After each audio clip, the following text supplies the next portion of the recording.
Assalamualaikum warahmatullahi wabarakatuh. Perkenalkan, nama saya Kezara Radi dari SMA Negeri Fakultas Jakarta kelas 11-2. Di sini saya akan memperkenalkan tentang Provinsi Sulawesi Selatan.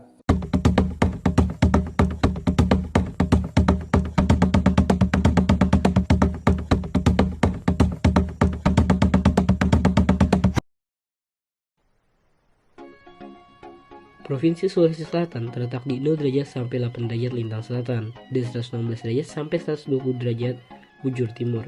Luas wilayahnya 62.482,54 km². Provinsi ini berbatasan dengan Sulawesi Tengah dan Sulawesi Barat di utara, Teluk Bone dan Sulawesi Tenggara di timur, Selat Makassar di barat, dan Laut Flores di selatan. Sulawesi Selatan adalah sebuah provinsi di semenanjung selatan Sulawesi, Indonesia. Kepulauan Selayar di selatan Sulawesi juga merupakan bagian dari provinsi tersebut. Berdirinya Provinsi Sulawesi Selatan diawali dengan lahirnya Undang-Undang Nomor 21 Tahun 1950 tentang pembentukan Provinsi Administrasi Sulawesi.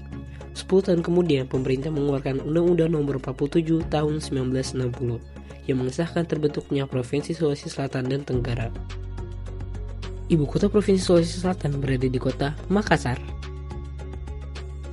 Pejabat Gubernur Sulawesi Selatan saat ini adalah Dr. Bahtiar Baharudin MSI. Berikut riwayat pendidikannya. Berikut seluruh nama kabupaten di Sulawesi Selatan. Yang pertama ada Kabupaten Sopeng, Kabupaten Takalar, Kabupaten Tanah Toraja, Kabupaten Toraja Utara, Kabupaten Wajo, Kota Makassar, Kota Palopo, Kota Parepare, Kabupaten Luwu Timur, Kabupaten Luwu Utara, Kabupaten Maros, Kabupaten Pangkep, Kabupaten Pindrang, Kabupaten Kepulauan Selayar. Selanjutnya ada Kabupaten Sidra, Kabupaten Sinjai, Kabupaten Baru, Kabupaten Bone, Kabupaten Bulukumba, Kabupaten Enrekang, Kabupaten Goa, Kabupaten Jeneponto, Kabupaten Luwu, dan yang terakhir ada Kabupaten Bantaeng. Jumlah penduduk Provinsi Sulawesi Selatan. Berdasarkan hasil sensus penduduk sampai pada tahun 2020, jumlah penduduk di Sulawesi Selatan sebanyak 9,7 juta jiwa pada tahun lalu. Rata-rata laju pertumbuhan penduduknya selama satu dekade terakhir sebesar 1,18%. Selanjutnya ada suku bangsa yang berasal dari Sulawesi Selatan. Yang pertama ada Bugis, yang kedua ada Makassar, ketiga Toraja, keempat Mandar, kelima Masen Ramkulu, keenam Korjo Pegunungan, ketujuh Korjo Pesisir, dan yang terakhir Bentong. Selanjutnya, saya akan menjelaskan tentang persentase dan ragam agama yang dianut oleh masyarakat Provinsi Sulawesi Selatan. Berdasarkan data Direktorat Jenderal Kependudukan dan Pencatatan Sipil, Kementerian Dalam Negeri, jumlah penduduk Sulawesi Selatan mencapai 9,19 juta jiwa hingga Juni 2021. Dari jumlah tersebut, sebanyak 8,26 juta jiwa atau 89,87% beragama Islam. Ada pula 152,42 ribu atau 0,69% penduduk Sulawesi Selatan yang beragama Hindu, dan sebanyak 20,82 ribu atau 0,23% penduduk Sulawesi Selatan beragama Buddha, serta penduduk Sulawesi Selatan yang memeluk agama Konghucu sebanyak 76 jiwa atau 0,01%. Sedangkan penduduk Sulawesi Selatan yang menganut aliran kepercayaan sebanyak 688 jiwa atau 0,01%. Sebelum membahas baju daerah khas Sulawesi Selatan, perlu diketahui ras khas Sulawesi Selatan yang paling dikenal adalah suku Bugis. Nah, yang pertama baju daerah Sulawesi Selatan yaitu baju bodo. Nah, jadi baju bodo adalah pakaian dari Sulawesi Selatan dari suku Bugis yang dikenakan oleh para wanita. Disebut menjadi salah satu pakaian adat tertua yang ada di dunia. Baju bodo ternyata sudah ada sejak abad ke-9. Adapun bahan baju bodo pada masa lalu menggunakan kain yang cukup transparan. Namun setelah pengaruh agama Islam masuk, pakaian ini kemudian menggunakan bahan yang lebih tebal. Biasanya pemakaian baju bodo akan dipasangkan dengan penggunaan sarung dengan motif kotak-kotak pada bagian bawahnya. Baju bodo juga memiliki keragaman warna yang disesuaikan dengan status pemakainya.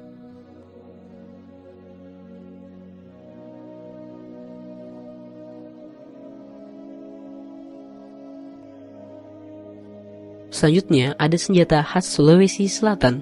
Yang pertama ada badik, yang kedua ada besing, yang ketiga ada tapi, yang keempat ada Pantu, yang kelima ada Wajurante, yang keenam ada Alameng, dan yang ketujuh ada Kawali, dan masih ada banyak lagi. Rumah adat dan makanan khas Sulawesi Selatan. Assalamualaikum warahmatullahi wabarakatuh. Teman-teman sekalian, selamat pagi. Om Swastiastu, Namo Buddhaya, Salam Kebajikan. Pagi ini saya ada berada di Taman Mini Indonesia sama Bapak Matius. Sini saya akan menanyakan beberapa pertanyaan tentang rumah adat Toraja ini. Bagaimana Pak? Ya baik, saya akan menjelaskan tentang budaya Sulawesi Selatan secara khusus budaya Toraja. Saat ini kita sedang berada di Anjungan Sulawesi Selatan, yang seperti kita ketahui Sulawesi Selatan itu ada 3 suku atau etnis, yaitu Makassar, Bugis, dan Toraja. Nah kebetulan saat ini kita sedang berada di daerah Tanah Toraja. Ini tepatnya ada rumah adat namanya Rumah Adat Tongkonan, rumah adat suku Toraja. Nah, di depan sini ada lumbung yang merupakan pasangan atau ciri khas dari rumah sendiri memiliki beberapa lumbung.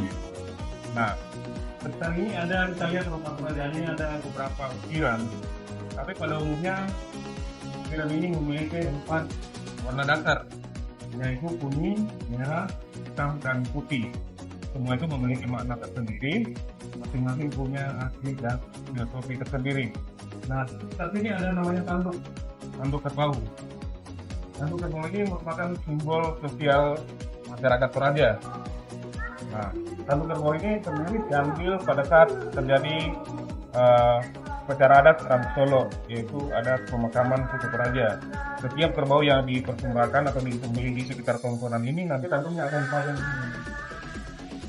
Jadi semakin banyak tanduknya berarti semakin banyak kerbau yang dipersembahkan leluhur yang berada di tongkonan ini. Nah, di sekitar sini kita lihat seperti ini ada pemakaman suku Toraja atau liang. Nah, setelah melalui proses Ram Solo standar kematian, nanti jenazahnya akan diusung dan dimakamkan di sini di liang seperti ini. Nah, di atas itu ada tahu-tahu atau patung dari almarhum yang telah dimakamkan di makam atau kuburan ini. Seperti itu. Nah, fungsi dari tongkonan ini memiliki banyak fungsi. Ada fungsi sosial, ada fungsi kemasyarakatan. Misalnya ada yang melangsungkan acara pernikahan nanti diadakan di tongkonan ini.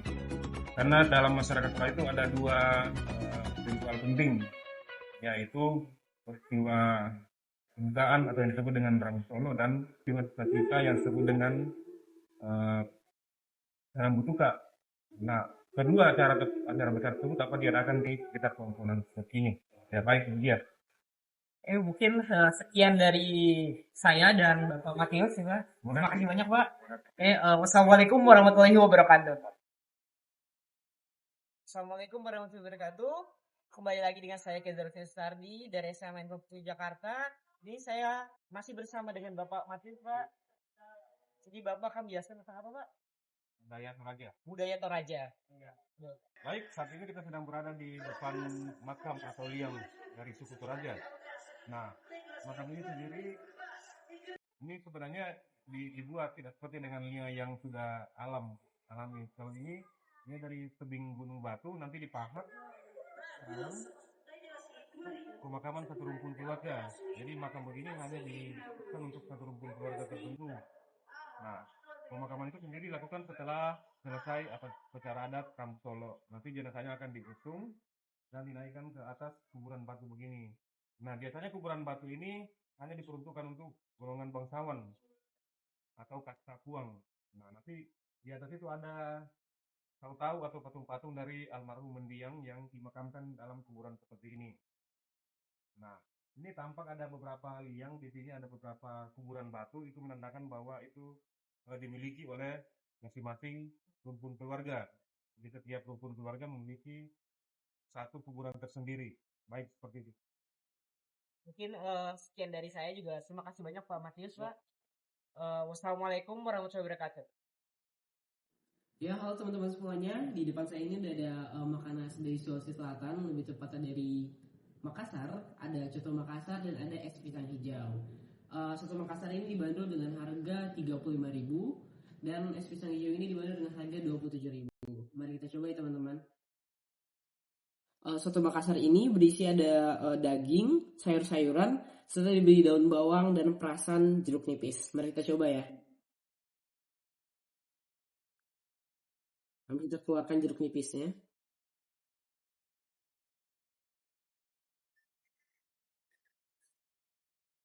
Ini ada daging dan berbagai macam jeroan ya teman-teman.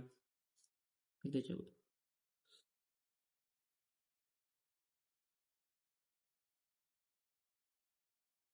Rasanya cukup enak, mungkin lebih enak lagi kalau dimakan bersama dengan nasi. Ya, di sini yang kedua ada es pisang hijau khas Makassar, berisi pisang yang dibalut dengan adonan tepung serta disajikan dengan bubur.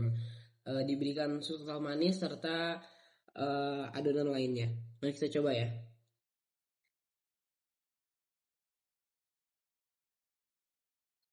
Bismillahirrahmanirrahim.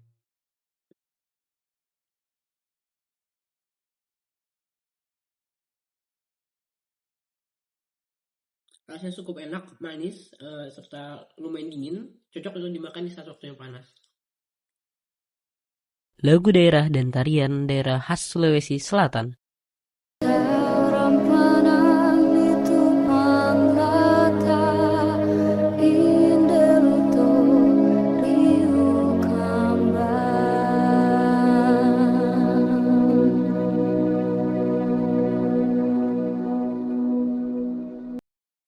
Selanjutnya, ada tarian daerah khas Sulawesi Selatan. Yang pertama ada Kipas Pakarena, yang kedua ada Mak Badong, yang ketiga ada Manimbong. Ada upah minimum Provinsi Sulawesi Selatan, angkanya adalah 3.434.298 perak per bulan yang terdiri atas upah pokok dan tunjangan tetap KTP Jagobiran Sulawesi Selatan Bahtiar Baharudin. Yang terakhir sebelum ditutup, ada wisata khas dari Sulawesi Selatan. Yang pertama ada Tanah Toraja, Pantai Losari, dan yang terakhir ada Desa Ramang-Ramang.